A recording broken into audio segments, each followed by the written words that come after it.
The journey of entrepreneurship can be an emotional roller coaster. And in this week's episode, I share tips to how to navigate it. Hey ladies, it's Amanda. Welcome to the Feel Amazing Naked podcast. This is a show where we dig deep, get honest, and talk about all the unsexy steps it takes to meet your goals. Whether you want to get fit, eat healthier, make more money, start a business, or any other results you desire in your life. Most of all, this podcast is for women who are ready to feel amazing naked on the outside and the inside. So ladies, time to take it off. One of the greatest joys I have as a coach is helping another woman take a vision she has and turn it into a profitable reality, and take this passion and this love for doing some sort of work in the world and be able to create financial freedom, time freedom, and bring to her family a new sense of herself because of this thing that she built from her bare hands. I want to help you do that too. I've opened up a few one-to-one coaching spots to help you grow your business, to begin your business in the online space. So if you're someone who's been thinking about this idea, or you're already somebody that maybe has started and is just kind of hitting roadblocks and isn't sure of the next best steps to take, where do I start? How do I keep this going to create a steady stream of income? Then I want to help guide you to that next level. The way we can do that is hopping on the phone and just making sure I kind of see your vision, feel confident about your vision, that I can support you in that vision. And then together we can help you move towards it. So to chat, visit feelamazingnaked.com/let's chat, LETSCHAT, and we can hop on the phone and learn more about one another. Or feel free to send me a message on Instagram and we will connect and move from there.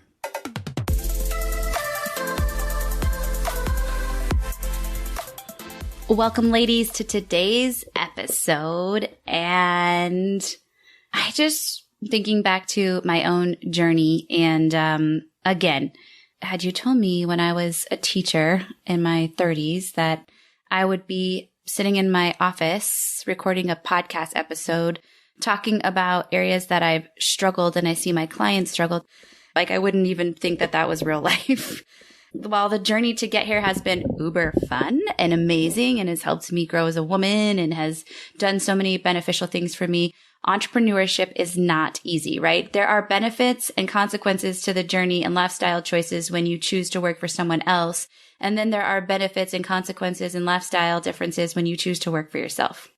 And while it comes with amazing perks of freedom and financial limitlessness, there's also a trade-off between both settings. And so today I really want to talk about what I think to be part of the greatest struggle of entrepreneurship, and that's managing your emotions.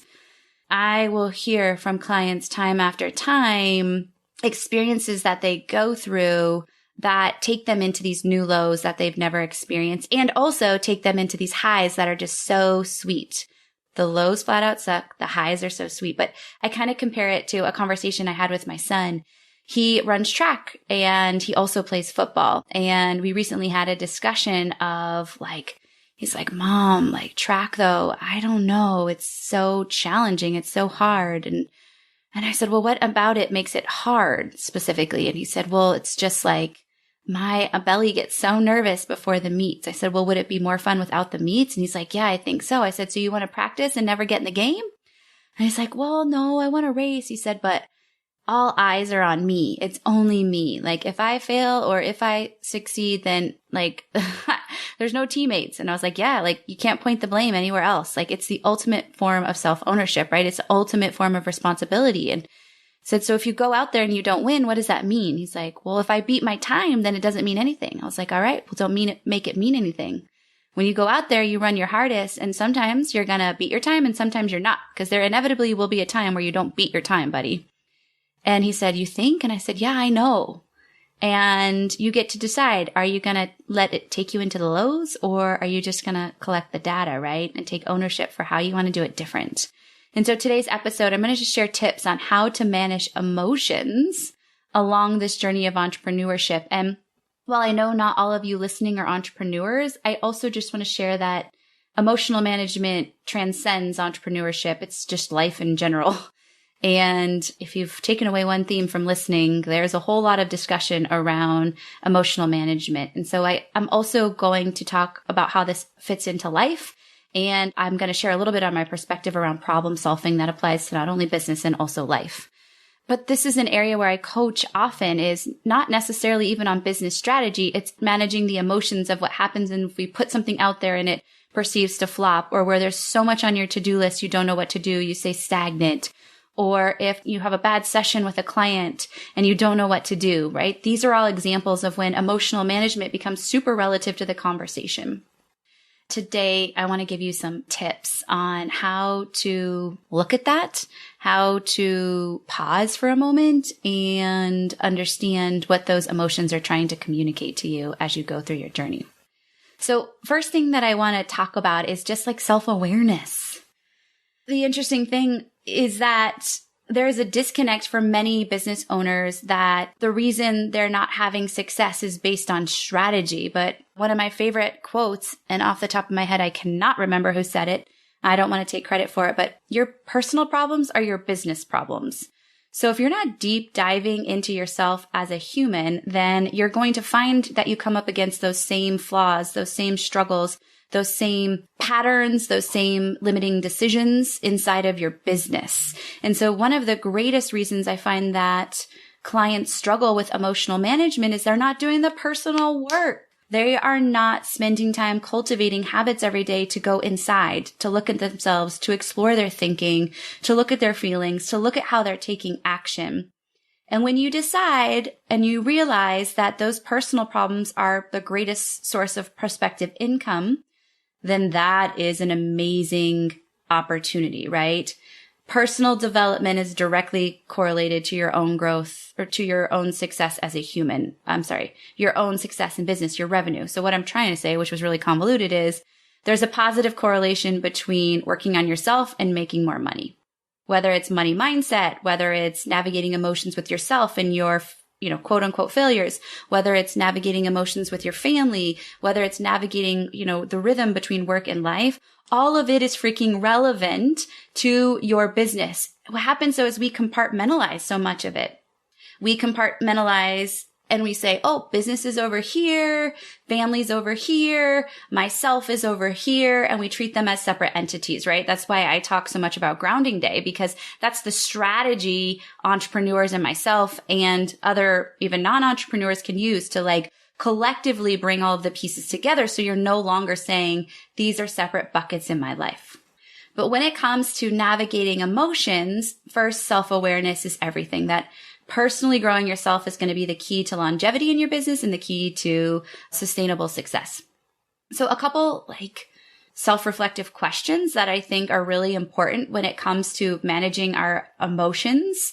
When it comes to business, clients will often say, I don't know where to start, or I'm not sure what's going to move the needle the most, or this doesn't seem to be working. What should I do next? I'm going to talk about data collection in just a second, but when it comes to what should I do next, or what's the best next move to make, right? What happens is we cloud it with feeling, right? We make it very emotional. We make it oh my gosh, this seems so overwhelming. Overwhelm is definitely an indulgent emotion in business for sure. But what I always try to pull back the curtain for clients and say is, let's not overcomplicate it. Let's just ask ourselves this question. If your emotions are high and you're not seeing the blue skies through all the clouds, let's lock it in. If you're not sure what next best step to take is, let's go to your number one goal right now. What is your number one most important goal in business? Is it to build revenue? Is it to leave an impact? Is it to grow your email list? Is it to find your first client? Then any action you take inside your business right now should be for that number one purpose. For many of us, that's revenue generation indirectly. You can sugarcoat it and call it whatever you want, but it's ultimately to make money, because money equals freedom and freedom equals happiness, right? All the action we take is because we believe happiness is on the other side of it. And so for me, that is a clarifying question. When I am stuck in the emotion of overwhelm, when I am stuck in the emotion of maybe shame or doubt, I go back and I say, what's my number one goal right now? To generate revenue. Okay, what action am I going to take right now, today, to move the needle towards revenue?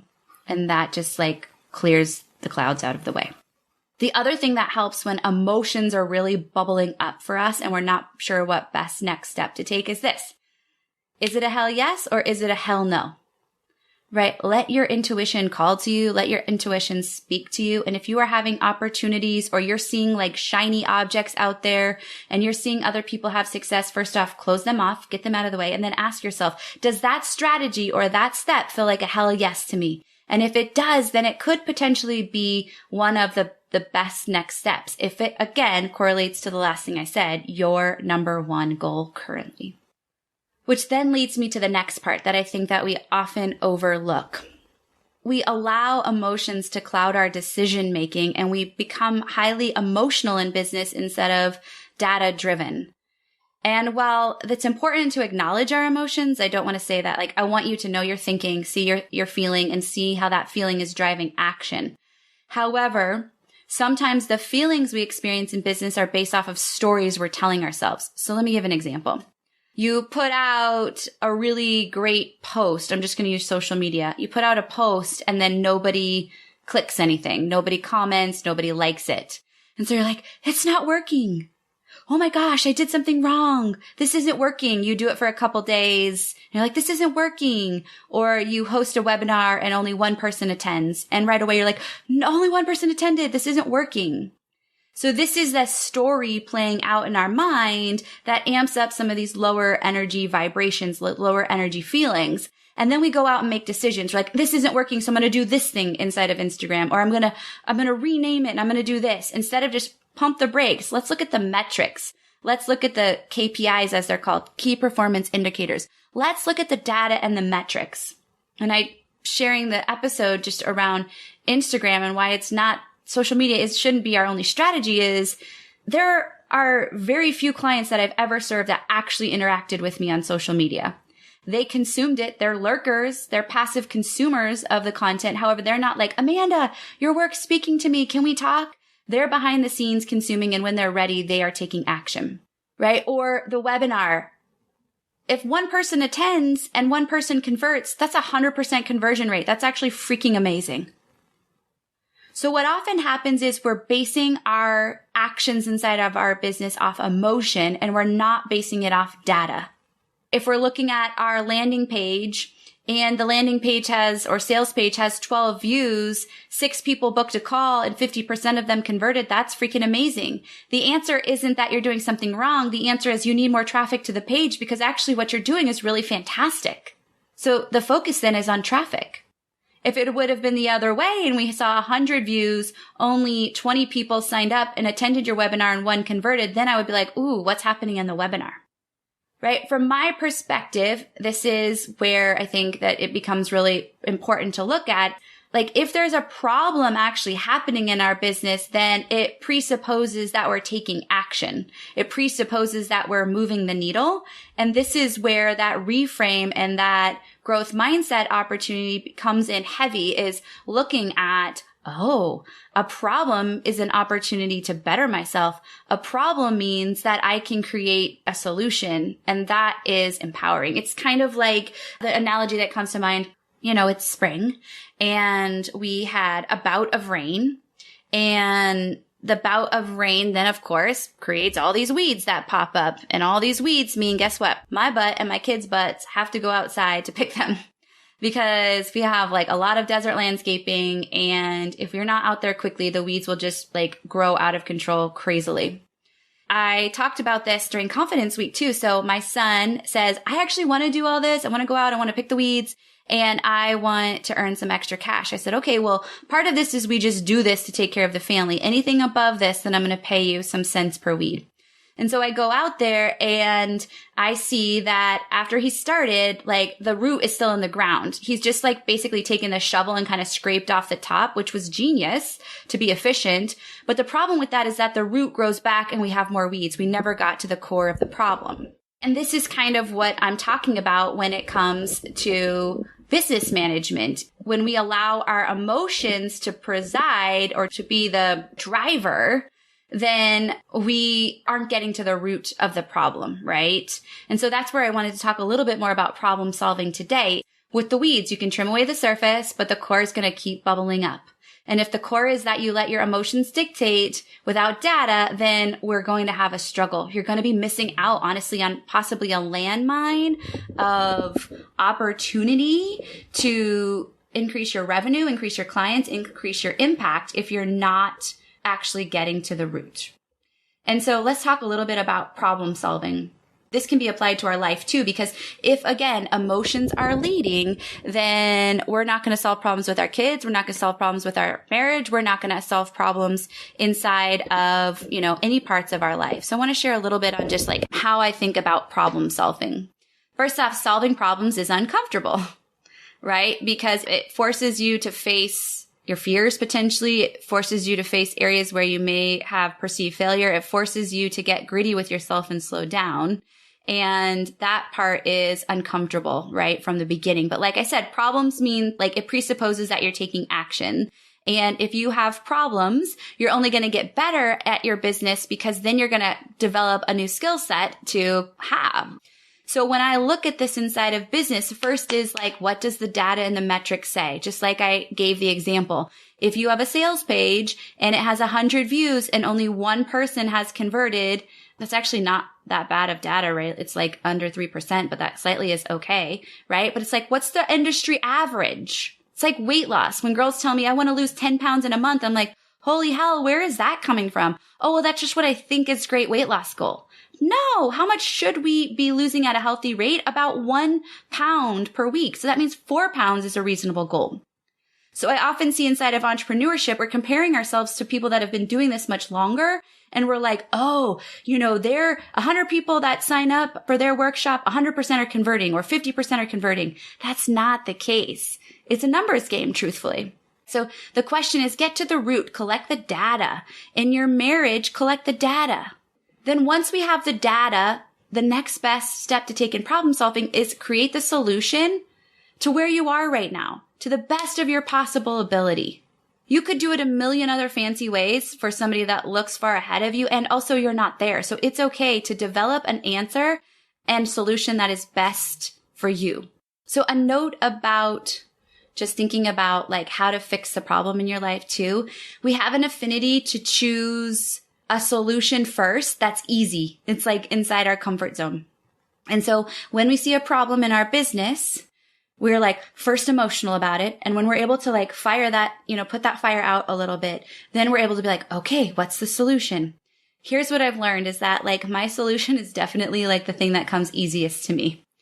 It's going to be the thing that I'm actually resisting that could potentially be the thing that's going to actually bring me the greatest transition inside my business or the greatest solution. And then once we have that clarity, it's like, go do the thing, go all in. But in business, I think sometimes what happens is we pull back, we hold back a little bit. And when you go all in on the solution, guess what? You again are back in this problem solving circle. It either goes the direction that you desire it or it doesn't. You get the feedback, you collect the data unemotionally, and then you begin to pivot. So this is why emotions are such a relevant part of the entrepreneurship journey. They are very cloudy. Emotions are palpable in our body. And so what happens is they take over for us. And then we start to make decisions from that emotion, in that emotion. And it isn't off of data. It's sometimes off of those stories that we tell ourselves.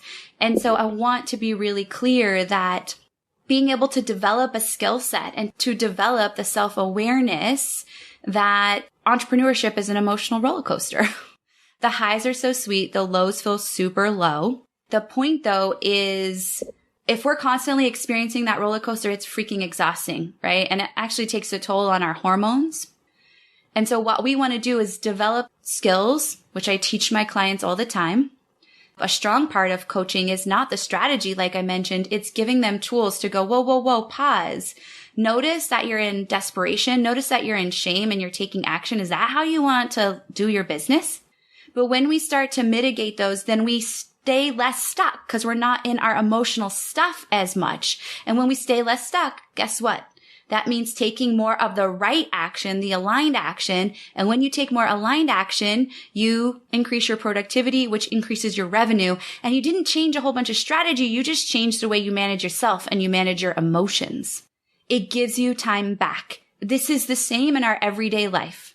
When things happen to us and we get stuck in our stuff and we don't have tools to manage our emotions, we withdraw, we get analysis paralysis, and we don't go out and take action in our life in the same way. That could be health, that could be marriage, that could be parenting, that could be friendships. When we give meaning to things without collecting the actual data, when we try to mind read people in our lives without the actual data, then we stay stuck in this cycle of not truly developing a skill set to help us move out of it.